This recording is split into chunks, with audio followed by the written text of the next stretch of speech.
Where's your husband? I'm not married. You all alone here? Yes, we are. The Carol Burnett Show looked like pure laughter, but behind the curtain, tempers flared, tears fell, and exhaustion blurred the line between chaos and comedy.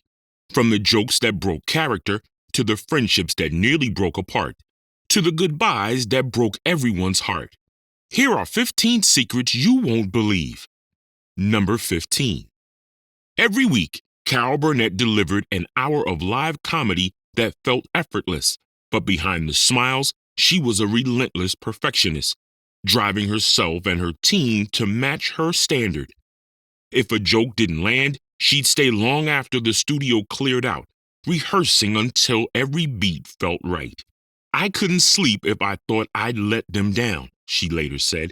To fans, her laughter was spontaneous. To her cast, it was crafted with precision and love. What made the Carol Burnett Show so seamless wasn't luck. It was the perfection of a woman determined never to waste a single laugh. I'm sorry to have to do this, Lancecroft. Number 14. On camera, Carol Burnett radiated warmth and joy, but behind the curtain, life was more complicated. Her husband, Joe Hamilton, also produced the show, meaning home and work often collided. The constant deadlines and late-night edits made their marriage feel more like a production schedule than a partnership. A bright era shadowed by strain few ever saw. Years after the show ended, they quietly separated and divorced.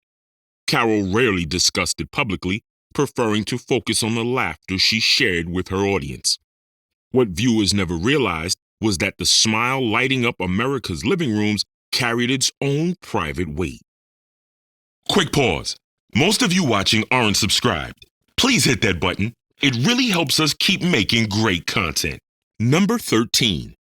Even in comedy, tempers can flare. One rehearsal day, Harvey Korman snapped, barking at crew members and showing rare impatience with Carol herself. She pulled him aside and said firmly, "You're fired." The studio went silent, but the next morning, Harvey returned, humbled and apologetic. Carol welcomed him back without hesitation, a tough but necessary decision that proved compassion could coexist with discipline. Sometimes love means saying enough, she reflected.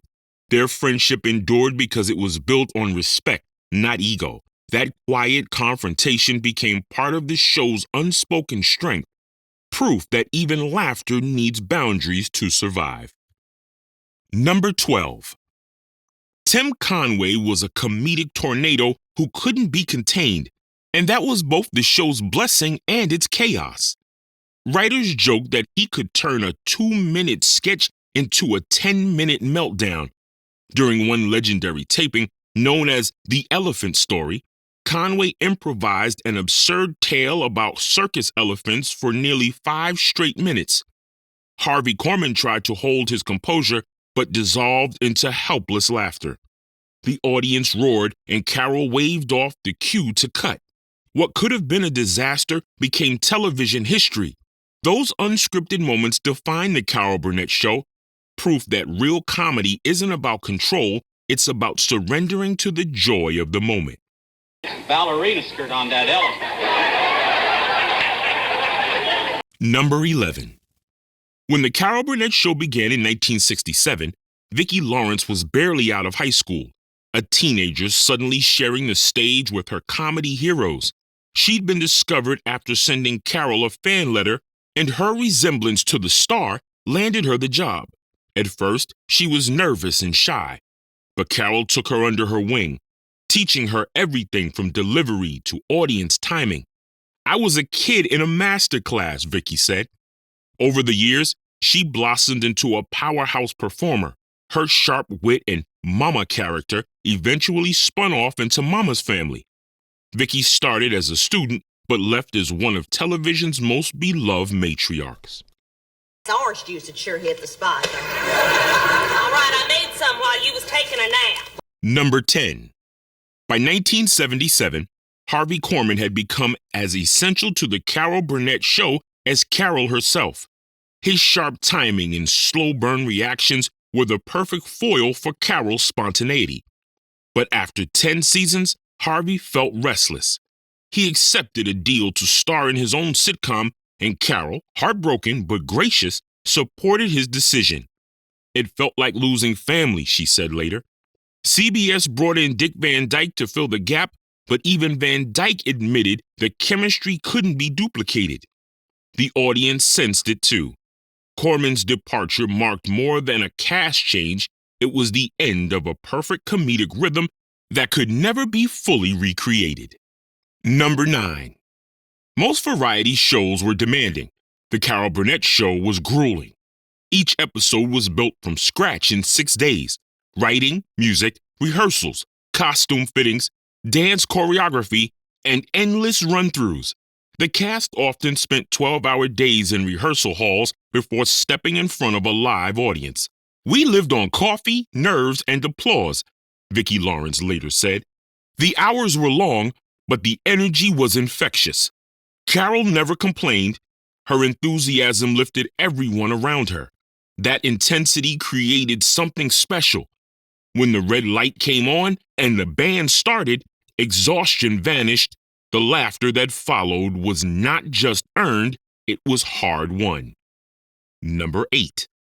By the mid-1970s, television was changing fast. Variety shows that once ruled the airwaves were losing viewers to sitcoms and crime dramas. CBS began cutting budgets, and the Carol Burnett Show faced constant pressure to modernize. Executives wanted fewer musical numbers and more trendy comedy sketches. But Carol refused to compromise. That's part of who we are, she told them. Ratings eventually slipped, but the heart of the show never did. Those final seasons became a labor of love, not about chasing popularity, but preserving integrity. In a business built on novelty, Carol proved that authenticity still had an audience. Number 7. Time softens pride, and Harvey Korman's came full circle. Years after leaving the show, he reflected on his decision with deep regret. I left something perfect, he admitted in interviews. His spin-off series had failed after a few episodes, and he realized what he'd walked away from wasn't just success, it was family. When Harvey later reunited with Carol on stage, the two fell back into their old rhythm instantly, laughing like nothing had ever changed. There was no bitterness, no "I told you so," just affection and laughter. That reunion reminded fans that the show's greatest legacy wasn't comedy, it was the enduring friendship behind it. I've never been so embarrassed in my life. Number 6. To millions of viewers, Carol Burnett was the woman who could make any moment funny, but even she had nights when laughter felt far away. After marathon taping sessions, she'd sometimes drive home too wired to sleep and cry from sheer exhaustion. I gave everything I had, she said, yet she showed up the next week, bright-eyed, ready to do it again. Her laughter wasn't fake, it was forged, the kind born from someone who knew what it meant to give beyond comfort to turn pain into joy. Number 5. Lucille Ball wasn't just a guest star, she was Carol Burnett's greatest teacher. The two shared birthdays one day apart and bonded instantly. Lucy often sent Carol handwritten notes and advice during rough production weeks. In 1989, Lucy passed away on Carol's birthday. That same morning, a bouquet of flowers arrived from Lucy's assistant with a card that read, "Happy birthday, kid. Love, Lucy." Carol later said it felt like Lucy was still teaching her how to say goodbye. Their friendship linked two golden eras of comedy. I Love Lucy handing the torch to the Carol Burnett Show, ensuring laughter would never lose its heart. Number 4.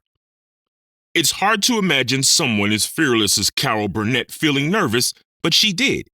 Every single week.